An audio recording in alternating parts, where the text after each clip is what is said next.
à partir du verset 31. Exode 12, verset 31. En pleine nuit, le Pharaon convoqua Moïse et Aaron et leur dit: levez-vous, partez de chez nous, vous les Israélites, et allez rendre un culte à l'Éternel comme vous l'avez demandé. Prenez avec vous votre bétail, gros et petit, comme vous l'avez dit. Allez-vous-en et demandez pour moi la bénédiction de Dieu.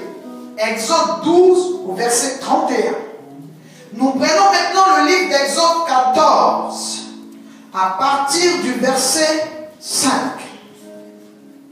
La Bible dit: on vint informer le Pharaon que le peuple d'Israël avait pris la fuite. Alors le Pharaon et ses hauts fonctionnaires changeaient d'avis à leur sujet et dirent: qu'avons-nous fait là en laissant partir les Israélites? Nous avons perdu notre main d'œuvre. Alléluia. Amen. Je vais m'arrêter sur ces deux versets pour aujourd'hui. Lorsque je parle de l'esprit de poursuite ou de réclamation, je vais expliquer quelque chose à quelqu'un. La Bible dit que mon peuple meurt par manque de connaissance. Une autre version dit: mon peuple dépérit faute de connaissance. Il y a beaucoup de choses aujourd'hui que le peuple de Dieu doit savoir pour pouvoir sortir de la malédiction, posséder la bénédiction et garder la bénédiction. Le peuple de Dieu doit savoir ce qu'il faut pour sortir de la malédiction, rentrer dans la bénédiction et garder la bénédiction. Israël n'était pas né avec une destinée d'esclave. Mais dans la vie d'Israël, le peuple s'est retrouvé à subir ces choses. Et après 400 années, le Seigneur a décidé de les libérer. Il a introduit une personne qui allait être son représentant, qui allait porter la grâce dans sa vie, la capacité de faire sortir un peuple qui n'avait pas l'orientation de Dieu, ni la capacité de s'en sortir seul. Je dis à quelqu'un ce soir, parce que c'est ton temps de délivrance, parce que c'est le temps de ta sortie, la sortie de tes affaires, la sortie de ta santé, la sortie de tes enfants, la sortie de tes projets, la sortie de ta promotion, la sortie de ton ministère, la sortie de la connaissance des choses de Dieu. L'Éternel mettra sur ta route quelqu'un qui a la capacité. Au nom de Jésus. Et ainsi, Moïse naquit, grandit, sortit d'Égypte et revint avec une autre onction, revint avec un manteau, revint avec un message de la part du Seigneur qui était que Pharaon et ses dignitaires devaient libérer Israël. Pharaon devait changer de système et se préparer à changer de méthode de productivité parce que Israël n'allait plus être là. Je parle à quelqu'un ce soir en disant à une personne: si c'était toi qu'on utilisait pour la productivité du royaume des ténèbres, si tu étais esclave quelque part, en captivité dans une atmosphère ou dans un monde ténébreux, je dis ce soir à tes ennemis, je parle à tes oppresseurs, il y a un message que le Seigneur me donne concernant la vie de quelqu'un ce soir. C'est la fin de la du célibat, la fin de la séquestration, c'est la fin de l'esclavage pour quelqu'un. Je parle à tes oppresseurs et je dis que ce soir, le temps de ta délivrance est arrivé. Ils devront te laisser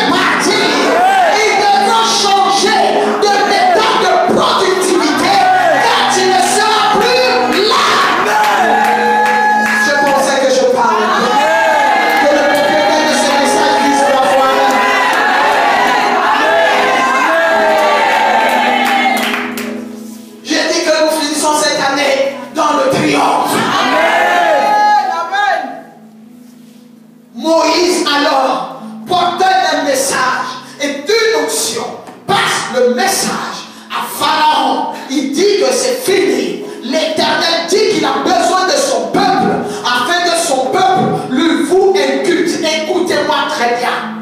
Le temps arrive où Dieu laisse des gens adorer d'autres dieux. Il permet que des personnes naissent dans des familles où on adore d'autres dieux. Il permet des fois que des dieux étrangers se sentent Dieu, pensent qu'ils sont Dieu, alors qu'en fait ils ne sont pas Dieu. Le Seigneur les laisse commencer parce que la fin d'une chose vaut mieux que son commencement.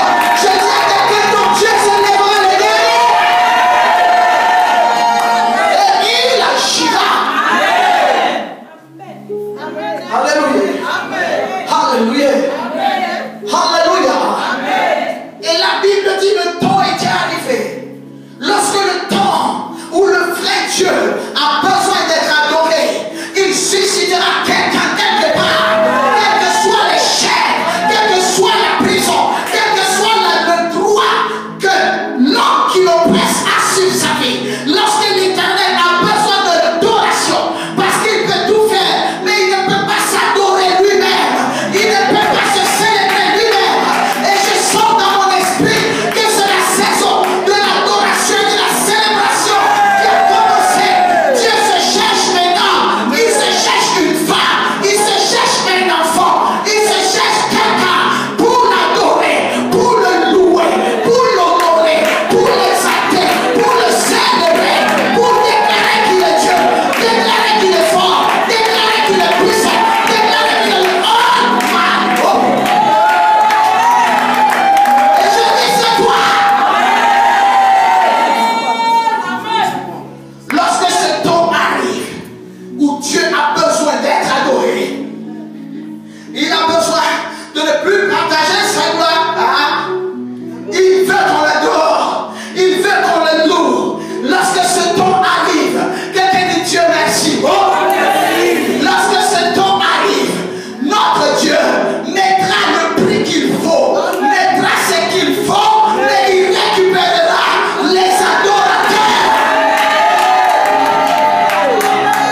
C'est cela que Jésus dit, que le temps vient, et il est déjà là ce temps.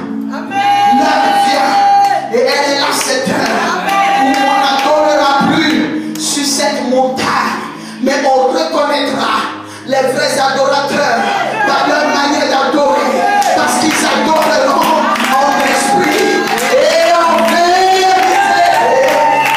Et je déclare ce soir que l'adorateur que tu es ne sera pas compris par ta famille, mais tu adoreras. Je dis ce soir, quelqu'un adorera l'Esprit de Dieu, mais convainc que tu es là ce soir parce que tu es l'adorateur qu'il a choisi.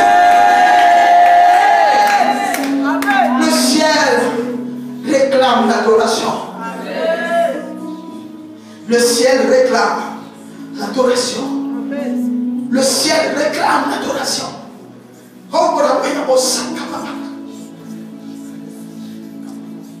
qui adore.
8e, 9e. Toutes les plaies qui frappaient autour, mais ne touchaient pas Pharaon. La colère de Dieu, lorsqu'elle répond, elle visite le concerné directement. Je dis à quelqu'un, la plaie qui va toucher tes ennemis est prête. Je pensais que j'avais prophétisé. Je dis à quelqu'un ce soir, si tu connaissais l'alliance du prophète qui te parle ce soir, je dis que la plaie qui va toucher tes ennemis au sang est déjà prête. Reçois la grâce de Dieu.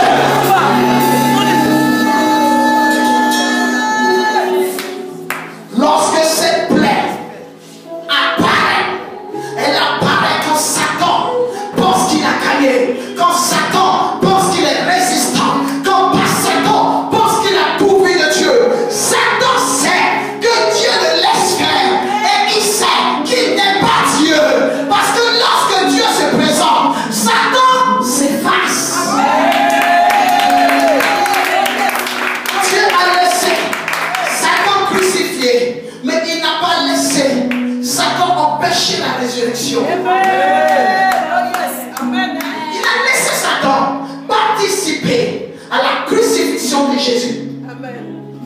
Mais Satan n'a pas eu le temps, ni les capacités. Je rectifie, Seigneur, pardonne-moi. Il a eu le temps, mais il n'avait aucune capacité d'arrêter le feu qui était allumé. Reçois la grâce de Dieu. Et quand le temps de la 10e plaie arrive, généralement, Israël est fatigué. Et c'est dans cet état que tu es. Tu te dis, on a déjà combattu. Attends la victoire. Plusieurs fuient sans attendre de voir la frappe totale de Dieu. Dieu frappe les premiers-nés en Israël. La Bible dit qu'il frappe depuis le palais. Il frappe chez les hauts fonctionnaires. Il frappe chez les dignitaires. Il frappe chez les magiciens. Il frappe chez les employés. Il frappe chez les prisonniers. Quel que soit l'endroit où les ennemis de ta destinée seront, cette plaie les retrouvera. Même si ils ont fui, ils sont allés aux États-Unis, même s'ils sont allés se cacher en Israël, je dis la plaie là va les retrouver. L'ange de la mort est venu frapper. L'ange de la mort a retrouvé le fils de Pharaon.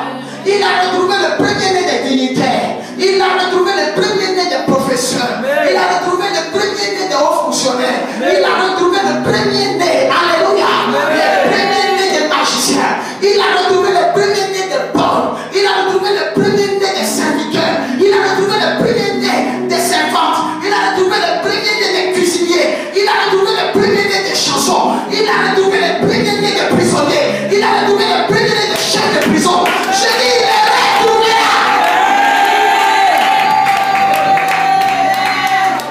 Le poste, le quartier, le lieu d'habitation est dans le carnet de Dieu.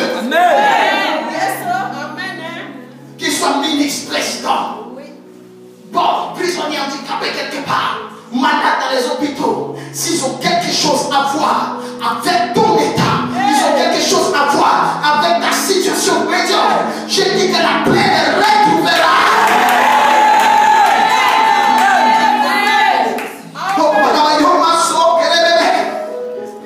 Quelque chose se passe pour quelqu'un.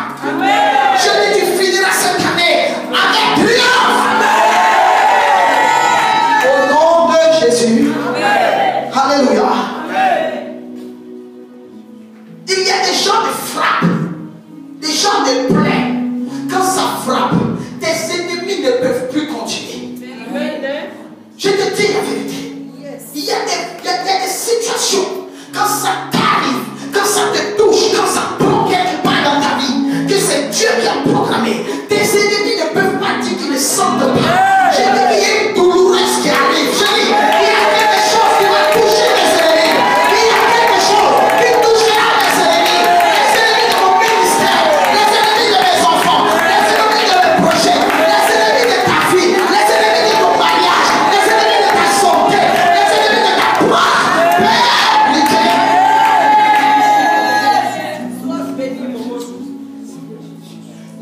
l'intercession ne peut pas arrêter cette plaie. La Bible dit que Dieu a dit à Moïse, cette plaie, même toi-même Moïse, si tu ne fais pas attention, cette plaie peut te toucher. Tue un agneau et mets le sang sur le linteau, l'entrée de la porte. L'ange qui s'occupe de ce sang, ou l'ange qui s'occupe de cette plaie, n'a pas de sentiment. Il dit s'il passe, il doit voir le signe. Amen. Si le signe n'est pas là, même ton intercession, Moïse, ne pourra rien. Amen. Les gens ne savent pas qu'ils s'attaquent des fois à la mauvaise personne. Elle perd une personne qui ne connaît pas seulement les versets, mais qui connaît les mystères. Amen. Je n'ai pas peur de ceux qui ont les Bibles. Je respecte ceux qui sont dans le conseil divin. Amen. Amen. Et qui connaissent les sentiers cachés de la Bible. Amen. Il y a la voie normale qu'on rencontre quand on lit la Bible. Et plus tu avances, tu découvres des sentiers dans la Bible non révélés. Lorsque tu les découvres, tu te rends compte, c'est là que tu sais que tu fais partie du conseil secret de Dieu. Je prie que quelqu'un reçoive cette dimension. Au nom de Jésus. Alléluia. Je dis, nous allons vivre des mois extraordinaires. Amen. Ça ne fait que commencer. Cette 10e plaie, personne ne peut l'arrêter. Pas l'intercession.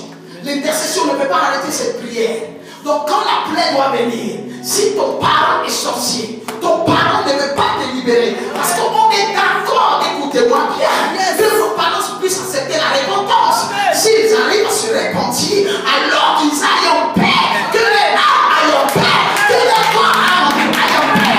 Mais s'ils refusent de te laisser partir, et physiquement, il faut qu'ils te laissent partir, mais spirituellement, ils ne te laissent pas partir. Nous n'attaquons pas le physique, nous attaquons le spirituel. Et c'est le spirituel qui les jaillit.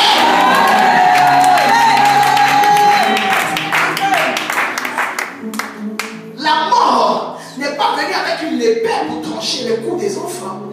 C'est venu par un esprit. Alléluia. Amen. Et l'esprit a sondé ce qui était là. Dieu a son ange de mort.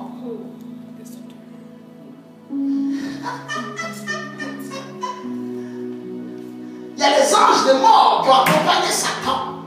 Et il y a des anges de mort qui sont restés avec Dieu. Ça veut dire que l'ange de la mort qui travaille pour Dieu. Alors que tes ennemis ne soient pas étonnés de tomber et mourir s'ils n'étaient pas au courant qu'il y a un ange de mort qui travaille pour Dieu. Je dis cette année, tu dois sortir avec rien. Ce n'est pas négociable. Je ne sais pas si je parlais. Je dis que ta délivrance n'est pas négociable. Ta liberté n'est pas négociable. Ta personne n'est pas négociable. Au nom de Jésus. Amen. Alléluia. Amen. J'ai 10 minutes et j'ai fini. La Bible dit, la mort a commencé à frapper. Et quand c'est la mort qui vient de Dieu, quand c'est la chicotte de Dieu, j'aime ça. Yes. La chicotte de Dieu ne se trompe pas. C'est pour ça que la Bible dit que Dieu ne prend pas le coupable pour innocent. Amen. Le père où il fait le programme, tu tombes, tu es suspect. Parce que l'ange de la mort connaît Goshen. Yes, les habitants de Goshen, les membres de Goshen et les membres de l'Égypte. Quand l'ange de la mort frappe, l'ange de la mort qui vient de Dieu ne se trompe pas. Amen. La Bible dit, ça frappait chez Pharaon, ça frappait chez les dignitaires, ça frappait chez les hauts fonctionnaires, ça frappait chez les serviteurs de sa maison, ça frappait chez ses magiciens, ça frappait chez ses voyants, ça frappait chez ses mages, ça frappait chez ses scribes, ça frappait dans les prisons, ça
je te parle.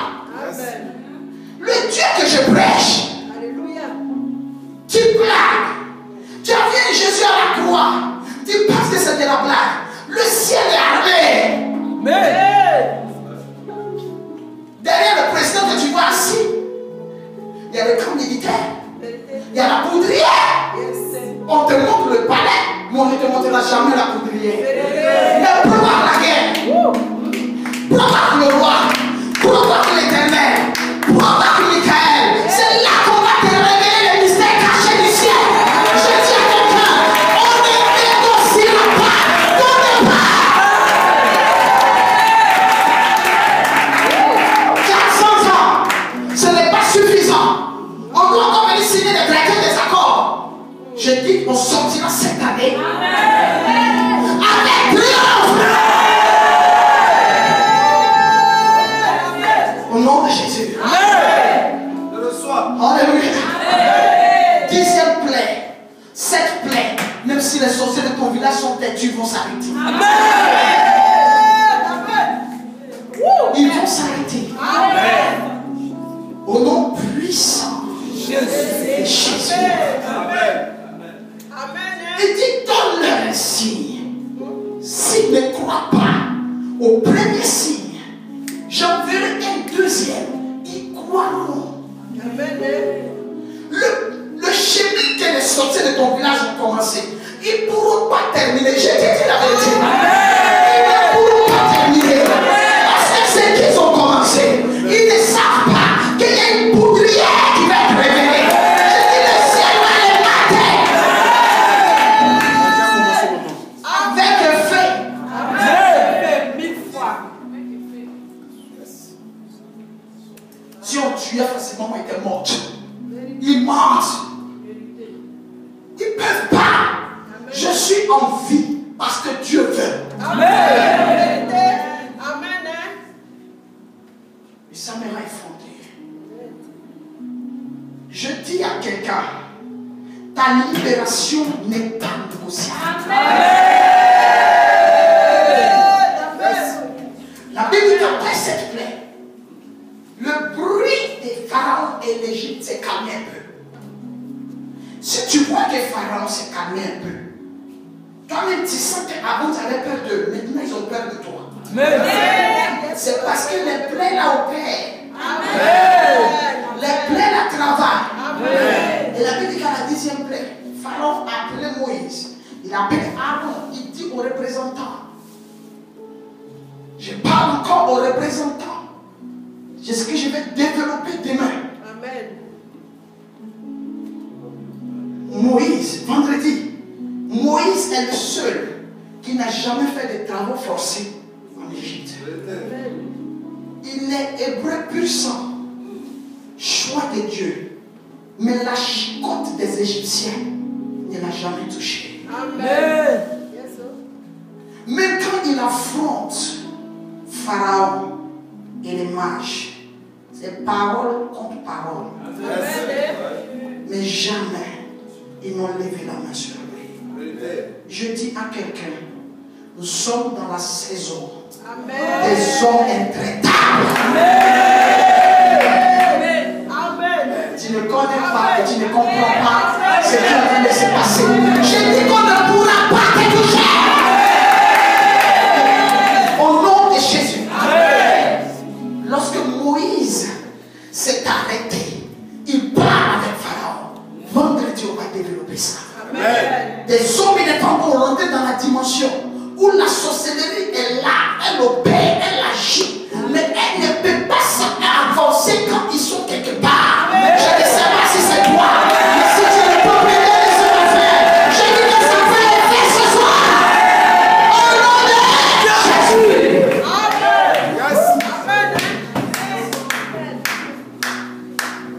La Bible dit que Moïse a été convoqué. Il est allé écouter. Pour la première fois, la vapeur avait changé. C'était l'Égypte qui était toujours en joie. Israël enterré. Israël pleurait. Les hommes mouraient. Les femmes étaient veuves. Les filles étaient orphelines.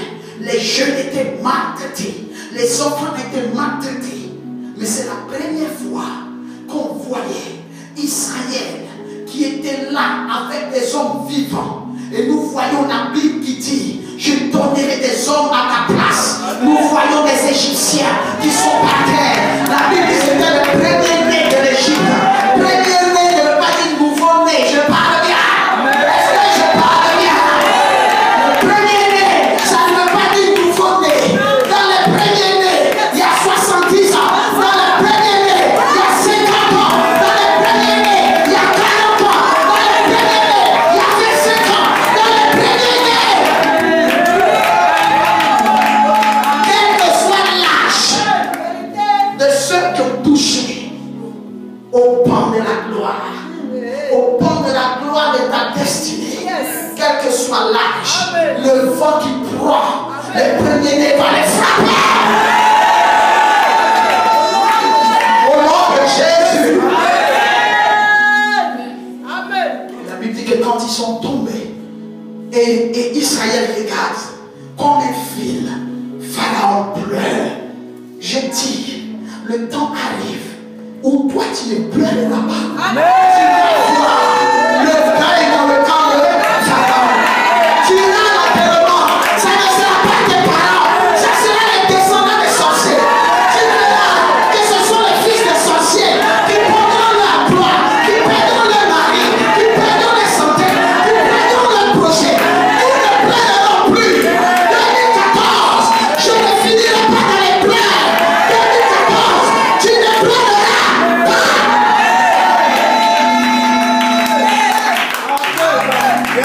La Bible dit, fini. Pharaon était coincé. Je dis à quelqu'un, c'est moi qui arrive. Vont coincer Pharaon quelque part. Je te dis, Pharaon doit rencontrer des hommes résistants comme Moïse. Dieu n'avait pas encore fini de lancer les plaies. Mais on a vu toutes ces plaies parce que Moïse ne s'est pas découragé. Il y a des choses que Dieu n'a pas fini de faire. Mais il a besoin de les faire par quelqu'un.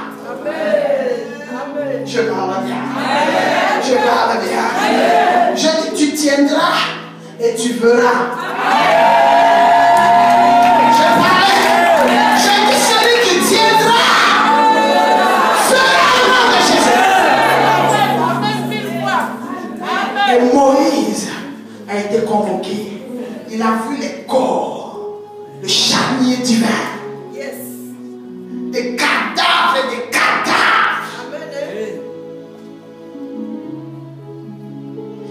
Israël à la lumière, à Goshen. De l'autre côté, c'est le deuil. Il y a des deuils qui ne me touchent pas.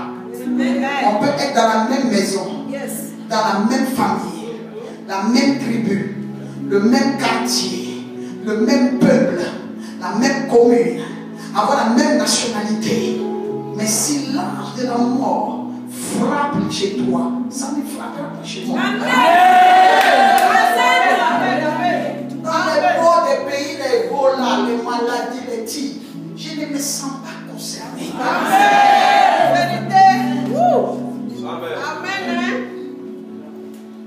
Parce que je connais ma prophétie. Moi, je sors de l'Égypte.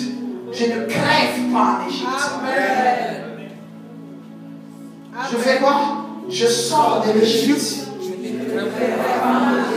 Alors je parle à ton âme, à ton corps, à ton esprit. C'est d'aller.